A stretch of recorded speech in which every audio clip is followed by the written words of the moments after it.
जय श्री राम दोस्तों, हमारे चैनल मिस वैष्णव पर आपका हार्दिक स्वागत है। आज हम बात करेंगे मार्च 2024 में प्रदोष व्रत कब किया जाएगा और यह कौन सा प्रदोष व्रत है। इस व्रत को करने से मनुष्यों को कौन से पुण्य फल की प्राप्ति होती है, पूजा का शुभ मुहूर्त क्या रहेगा तथा पूजा की सामग्री क्या क्या रहती है। प्रदोष व्रत में किन किन बातों का ध्यान रखना चाहिए, अर्थात हमें कौन से ऐसे कार्य हैं जो बिल्कुल भी नहीं करना चाहिए। तो आइए वीडियो शुरू करते हैं। उससे पहले आपसे एक छोटा सा अनुरोध है, यदि आप हमारे चैनल पर नए हो तो प्लीज चैनल को एक सब्सक्राइब जरूर कर लीजिएगा। प्यारे भाइयों और बहनों, मार्च 2024 में दो शुक्र प्रदोष का संयोग बन रहा है, यानी आने वाली प्रदोष शुक्रवार को होगी, जिस कारण यह शुक्र प्रदोष कहलाएगी। मैं हर प्रदोष व्रत वाली वीडियो में आपको बताती हूँ कि सप्ताह के 7 दिनों में से जिस भी वार को प्रदोष होती है उसे उसी वार के नाम से जाना जाता है और फल भी उसी के अनुसार प्राप्त होता है। अब आपके मन में एक प्रश्न उठ रहा होगा कि प्रदोष किस तिथि को कहते हैं या व्रत किस तिथि के दिन रखा जाता है। तो प्यारे भाइयों और बहनों, हिंदी माह में 2 पखवाड़े होते हैं, कृष्ण पक्ष और शुक्ल पक्ष। इन दोनों ही पखवाड़ों में त्रयोदशी तिथि को ही प्रदोष व्रत किया जाता है। धार्मिक मान्यताओं के अनुसार जब सभी देवी देवताओं ने त्रयोदशी तिथि को अच्छा न मानकर त्याग दिया था, तब भगवान शिव जी ने इस तिथि को अपनाया था। जो भी मनुष्य प्रदोष व्रत को सच्ची श्रद्धा व प्रेम से करते हैं, उन मनुष्यों पर भगवान शंकर जी की विशेष कृपा रहती है। तो आइए अब जानते हैं मार्च 2024 का पहला प्रदोष व्रत कब है।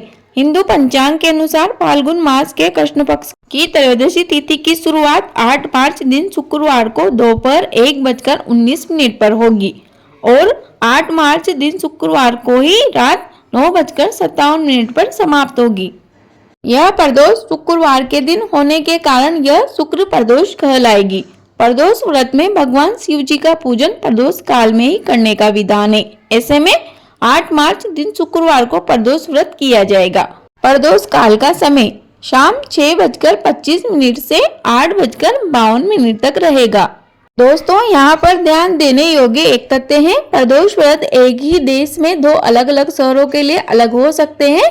चूँकि प्रदोष व्रत सूर्यास्त के समय त्रयोदशी के प्रबल होने पर निर्भर करता है तथा 2 शहरों का सूर्यास्त का समय अलग अलग हो सकता है। इस प्रकार उन दोनों शहरों के प्रदोष व्रत का समय भी अलग अलग हो सकता है। इसीलिए कभी कभी ऐसा देखने को मिलता है कि प्रदोष व्रत त्रयोदशी के एक दिन पूर्व अर्थात द्वादशी तिथि के दिन भी हो जाता है। सूर्यास्त होने का समय सभी शहरों के लिए अलग अलग होता है, अतः प्रदोष व्रत करने से पूर्व अपने शहर का सूर्यास्त समय अवश्य जांच ले, चाहे वह शहर एक ही देश में क्यों ना हो। मेरे प्यारे भाइयों बहनों, इस बार मार्च 2024 में इस शुक्र प्रदोष वाले दिन ही महाशिवरात्रि भी है, इसीलिए इस दिन का महत्व और भी अधिक बढ़ जाता है। प्रदोष व्रत का महत्व मान्यता और श्रद्धा के अनुसार स्त्री पुरुष दोनों यह व्रत करते हैं। कहा जाता है कि इस व्रत से कई दोषों की मुक्ति तथा संकटों का निवारण होता है।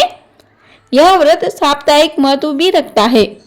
शुक्र प्रदोष व्रत के प्रभाव से सुख, सौभाग्य, ऐश्वर्य, कीर्ति की प्राप्ति होती है। शिव पुराण के अनुसार महादेव जी ने माता सती को प्रदोष व्रत का महत्व समझाते हुए कहा था कि कलयुग में प्रदोष व्रत ही धर्म, अर्थ, काम व मोक्ष आदि प्राप्त करने का सबसे सरल मार्ग होगा।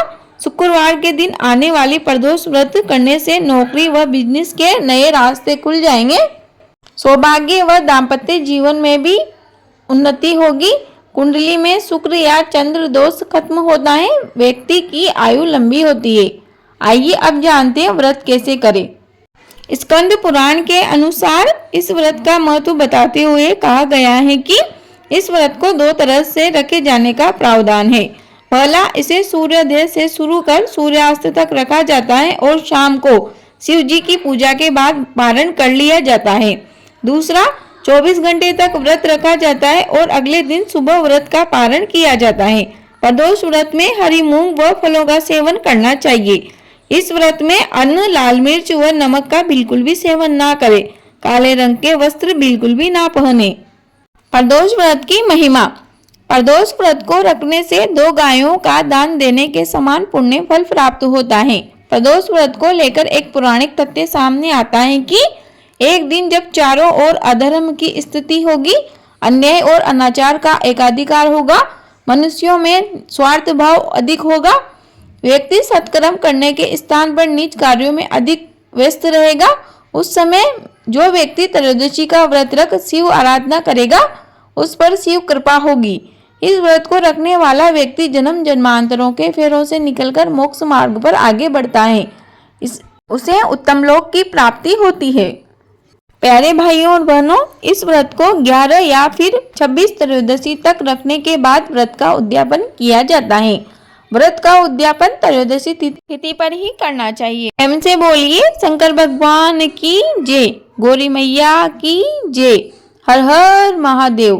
दोस्तों, मुझे उम्मीद है आपको यह वीडियो थोड़ी तो उपयोगी अवश्य ही लगी होगी। प्लीज वीडियो को लाइक करें, शेयर करें, कमेंट बॉक्स में जय श्री राम अवश्य लिखें। आपका दिन शुभ हो। धन्यवाद।